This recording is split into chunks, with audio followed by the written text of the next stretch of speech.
ഞാൻ രാത്രിയാണ് വീട്ടിൽ പോകണം. ഞാൻ അവിടെ നിന്ന് പിന്നെ സമ്മതിക്കാണ്ട് വന്ന പിന്നെ കോടതിയിൽ പോകണം.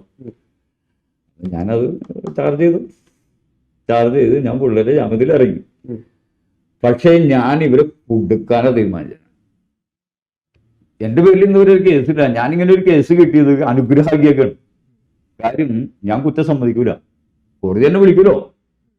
ഞാൻ കുറ്റം സമ്മതിക്കൂല. കുറ്റം സമ്മതിച്ചോ? കുറ്റം സമ്മതിക്കാറില്ല. കാര്യം എന്താ? എൻ്റെ കയ്യിൽ ഇതുണ്ടായില്ല. പിന്നെ അവർ വരണ്ടേ?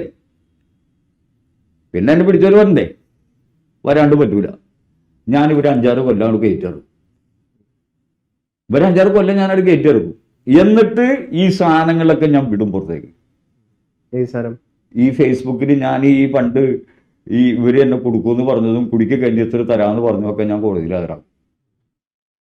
അപ്പൊ ഈ റോമിങ്ങിലേക്ക് എന്നെ കുടിക്കിയത് എന്താന്നുള്ള വ്യക്തമാവൂലേ? അപ്പൊ ഇത് എവിടുന്ന് കിട്ടി? അതിന്റെ ഇടയിൽ അങ്ങ് കുറെ MDMA പിടിച്ചിട്ടുണ്ട് പിള്ളേരുടെ കയ്യിൽ, ചെറിയ ബാഗ്. അതിന്റെ ഇടയിൽ ഒരു പോലീസുകാരൻ അവിടെ നിന്നിട്ട് പറയേ, ആ MDMA കൂടിയാണ് വെച്ചോടുക്കാൻ എൻ്റെ തലയിലേക്ക്. എങ്ങനെ? ആ MDMA കൂടി അവന്റെ തലയിലേക്കാണ് വെച്ചോളാൻ. അപ്പൊ വേറെ പോലീസുകാരൻ പറയണേ, അത് ഏക്കൂല, അന്ന് അവന് ഉപയോഗിക്കൂല. MDMA കൂടി എന്റെ തലയിൽ വെച്ച് ഏക്കൂല, അന്ന് അവന് ഉപയോഗിക്കൂല, എല്ലാം പറയാം. എങ്ങനെയുണ്ട്? അപ്പൊ അതാണ് അവസ്ഥ. അപ്പൊ ഇത് വേലി തന്നെ വിളവ് തന്നെയാണ്. ഈ കുറച്ചുപേരെ പിടിച്ചു കൊടുക്കാൻ പറഞ്ഞല്ലോ, പിടിച്ചു കൊടുക്കാത്തതിന്റെ വൈരാഗ്യമാണോ? ആണല്ലോ. ഈ പിടിച്ചു കൊടുക്കാത്തതിന്റെ വൈരാഗ്യം. പുള്ളി പറഞ്ഞ ആളൊക്കെ പോയി, പുള്ളൊക്കെ റിട്ടയർഡായിട്ട് പോയി. പക്ഷെ ഈ പിടിച്ചു കൊടുക്കാത്തതിന്റെ വൈരാഗ്യമല്ല.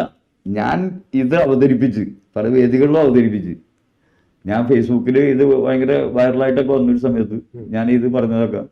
അതേപോലെ ഇതൊരു ഇന്റർവ്യൂ ഉണ്ടായി എനിക്ക് ഇതിനു മുമ്പ് ഒരു ചാനലിന്റെ ന്യൂസ് കേരള ടുഡേ എന്ന് പറഞ്ഞാൽ അതിൽ പറഞ്ഞു. അപ്പൊ ആ ഇന്റർവ്യൂവിലൊക്കെ ഇത് പറഞ്ഞു കഴിഞ്ഞപ്പോ എന്നെ ടാർഗറ്റ് ചെയ്തു. എന്നെ ടാർഗറ്റ് ചെയ്തിട്ട് എന്നെ ശരിക്കും അറിയാവുന്ന സ്കോഡുകളാണ് എന്നെ ഇത് അന്ന് റോമിഡയിൽ പിടിച്ചേക്കണം. എന്നെ അറിയാവുന്ന സ്കോഡുകള്, എൻ്റെ വീടിന്റെ അടുത്തുള്ളവര്, ഡെയിലി ഞങ്ങളുടെ നാട്ടിൽ കൂടെ പോണവര്, അവരാണ് നമുക്ക് ഈ പണി തന്നേക്കണേ.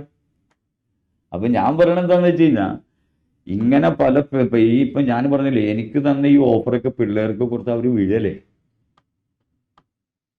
അവര് വീണു പോകൂലേ? അവര് പിന്നെ ഇതുകൊണ്ടുള്ള ഭവിഷ്യത്തുകൾ അറിയുള്ളല്ലോ. ഇതുകൊണ്ട് പിന്നെ ഉള്ള ഭവിഷ്യത്തുകൾ അറിയല്ല. ഇവര് എന്നെ കൊണ്ട് ഈ പിള്ളേരെ പിടിക്കുന്നു. ഈ പിള്ളേരെ വെച്ച് പിന്നെ വേറെ പിള്ളേർക്ക് പണി കൊടുത്തോണ്ടിരിക്കുകയാണ്. റോൾ ചെയ്ത് പോയിട്ടിരിക്കുകയാണ്.